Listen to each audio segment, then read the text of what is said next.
End of the day, when it comes to geolocation data, the most important question you need to be able to answer is whether or not you can confidently make strategic decisions using geolocation data. And I believe the answer to that is absolutely yes. It's something that we do day in and day out here at Zartico. Here are a couple of guidelines to help you have the greatest confidence in using geolocation data to make decisions. First, I strongly recommend that you work with a provider who has access to the raw geolocation data and has a robust data engineering and data science team to know how to translate that raw data into a clean signal. Many of the things that we've talked about, from normalization, sampling frequency, POI selection, they all require access to that raw underlying geolocation data, along with sophisticated techniques and big data and big computing to be able to handle that. If somebody's just working with the aggregated data, odds are they're not taking those things into account in their pipeline, and you're less likely to have the most accurate downstream result.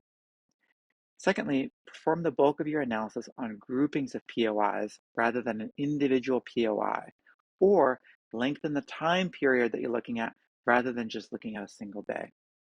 With any digital signal, the more you zoom in and focus on excluding other parts of the signal, the more you're going to see the noise. That will be embodied in a higher margin of error when it comes to the geolocation data. By panning back, you're going to see a more consistent signal, a truer signal, and a more reliable signal.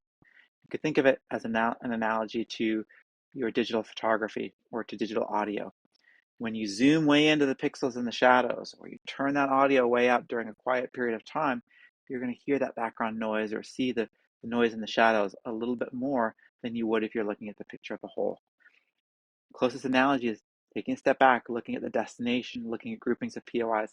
That's more equivalent to looking at the picture as a whole rather than just zooming into the details. Third, perform your analysis and communicate your findings as percentages of the whole. Just like with your traditional survey, it is best practice to communicate as percentages of a whole rather than device counts.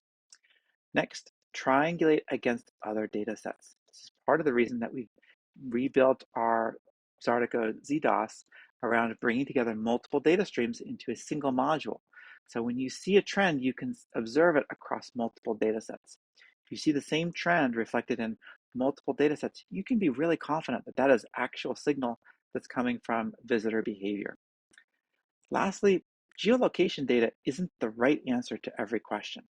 As the old saying goes, if all you have is a hammer, everything looks like a nail. Geolocation is sometimes that hammer.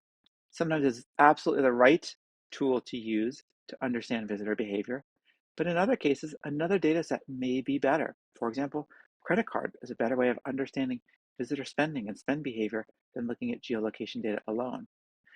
Twinning those together is a really powerful tool, but be conscientious that geolocation isn't always the right tool for every job.